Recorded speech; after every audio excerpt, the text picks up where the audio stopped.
Aku menjadi jenius berkedip di Akademi Sihir. Bab 8, Bagian 1. Pada pagi hari yang dingin di musim dingin, kicauan burung yang merdu menggema di Arcanium. Wilayah Akademi Stella dianggap sangat luas, bahkan di dalam Arcanium, dan dengan segala persiapan yang diperlukan, para siswa tidak perlu meninggalkan area tersebut sepanjang tahun ajaran. Akademi ini juga memiliki banyak ruang pribadi bagi para bangsawan. Sebuah ruangan gelap yang sunyi. Hong Bion duduk bersimpuh. Di hadapannya berdiri Hong Yi-el, seorang profesor elemen api alami yang dikenal sebagai duri perak, dengan tatapan tajam yang menelisik dirinya. 3 soal salah? Setelah menerima ekspresi dingin itu, Hong Bion menundukkan kepalanya, menyebabkan rambut perak yang berkilau, yang menjadi objek iri semua siswi, jatuh acak-acakan. Sudut pandang Hong Bion. Tidak ada alasan yang diucapkan. Ibuku selalu berkata, jika suatu masalah tidak terselesaikan dengan benar, itu pasti salahku karena tidak belajar dengan baik. Plak! Disertai suara tajam, 3 tamparan lagi terdengar berturut-turut. Angkat kepalamu. Ibu menamparkan kertas ujian ke wajahku. Beberapa kertas berhamburan, sementara beberapa terbang cukup keras hingga menampar wajahku, tetapi ia tidak tampak peduli. Kerjakan lagi sampai kau memahaminya dengan benar, dari awal hingga akhir. Ini adalah sebuah aib. Tes penempatan ini terasa anehnya sulit. Bahkan untuk 3 soal yang aku jawab salah, tingkat jawaban benar kurang dari 10%. Jadi seharusnya tidak ada rasa malu karena gagal menjawabnya. Namun, ini tetap memalukan. Para siswa kelas S lainnya, yang bisa disebut sebagai sainganku, menjawab 1 atau 2 soal dengan benar. Tetapi 3 siswa yang menjawab semua soal adalah orang biasa. Dan mereka tidak memiliki persiapan sebelumnya di Akademi Sihir. Bahkan Putri Aisel dari Kadipaten Morph yang telah jatuh berhasil menjawab 2 soal. Jika kau tidak bisa menjawab soal yang bahkan serangga seperti mereka bisa, itu berarti kau tidak lebih baik dari mereka. Mengerti? Anggap dirimu sebagai serangga dan coba selesaikan soal lagi. Ya, Ibu. Aku kembali menatap lembar ujian dengan mata kosong. Ujian ini yang menguji kreativitas, logika, dan kemampuan berpikir, penuh dengan soal-soal yang tidak dapat kupahami. Soal-soal yang terdiri dari resep tak dikenal, mantra tak dikenal, dan rumus tak dikenal. Bagaimana aku seharusnya menyelesaikan masalah-masalah ini? Aku hanya menjalani apa yang diajarkan kepadaku, dan aku hanya menafsirkan apa yang telah kupelajari. Apakah kau merasa ini berat?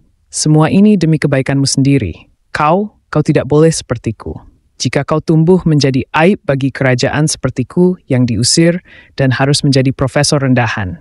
Tidak, sama sekali tidak. Meskipun menjadi aib bagi kerajaan, tidak semua orang bisa menjadi profesor di Akademi Stella. Ini adalah akademi para penyihir terbaik. Namun, ibuku menginginkan lebih dari sekadar jabatan profesor di Stella. Misalnya, kerajaan Adolevit. Itu mustahil bagi ibuku, Hong Yi-el, karena ia kekurangan bakat. Jadi, ia mengasuhku. Karena aku memiliki bakat indah, sesuatu yang tidak ia miliki. Bakat itu bersinar seperti berlian. Aku melakukan ini demi dirimu. Kau harus menjadi lebih baik dari kakakmu, hah? Kau tahu bagaimana perasaan ibumu? Aku tidak tahu. Baiklah, Ibu. Namun, aku tetap menjawab bahwa aku mengerti. Bahkan setelah ibuku pergi, aku tetap tidak bisa memahami soal-soal itu. Jadi, muncul sebuah pertanyaan. Siapa sebenarnya para siswa yang bisa menyelesaikan soal itu?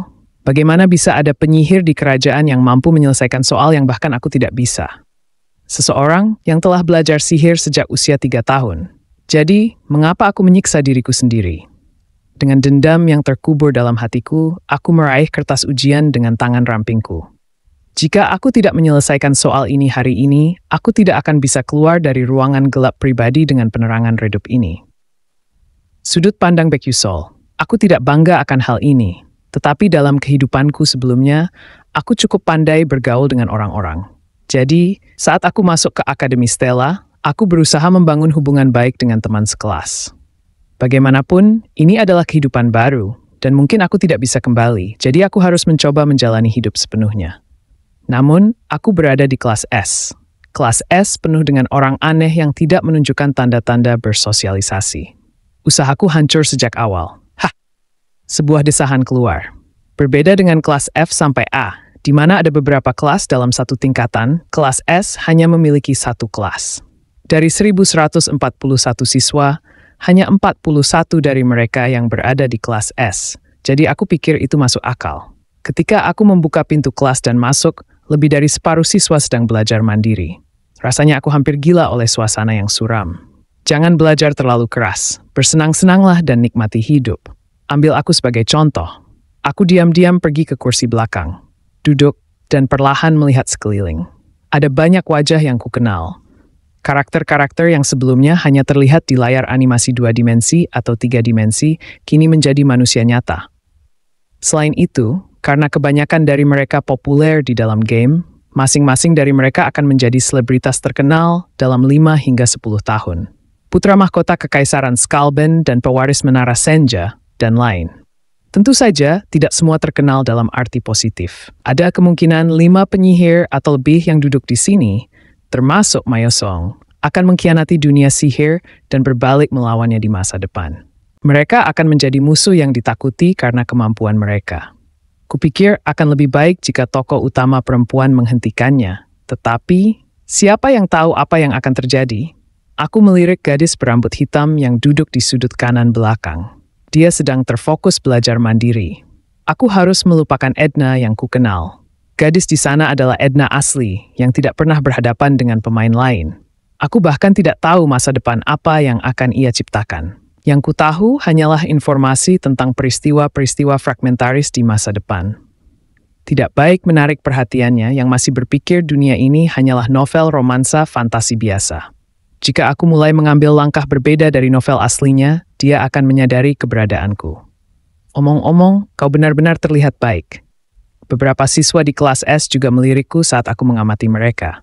Mengapa seorang siswa inferior bernama Baek Yusol bisa masuk ke kelas S? Mereka pasti bertanya-tanya tentang hal itu. Mereka di sini berusaha sebaik mungkin, tetapi bisa jadi mengganggu jika seseorang sepertiku bercampur tanpa usaha yang jelas. Itukah dia? Itulah sebabnya dia terlihat sedikit kutu buku. Tidak, ayahku menghubungi fakultas dan menanyakannya sendiri. Pasti gadis di sudut itu bersamanya. Mungkin mereka sedikit cerdas? Aku kesal dengan tatapan di wajah mereka. Tampaknya mereka ingin mengulitiku hidup-hidup. Apa yang harus kukatakan? Rasanya seperti ditindas? Tidak mungkin. Apakah masalahnya karena aku berada di kelas S?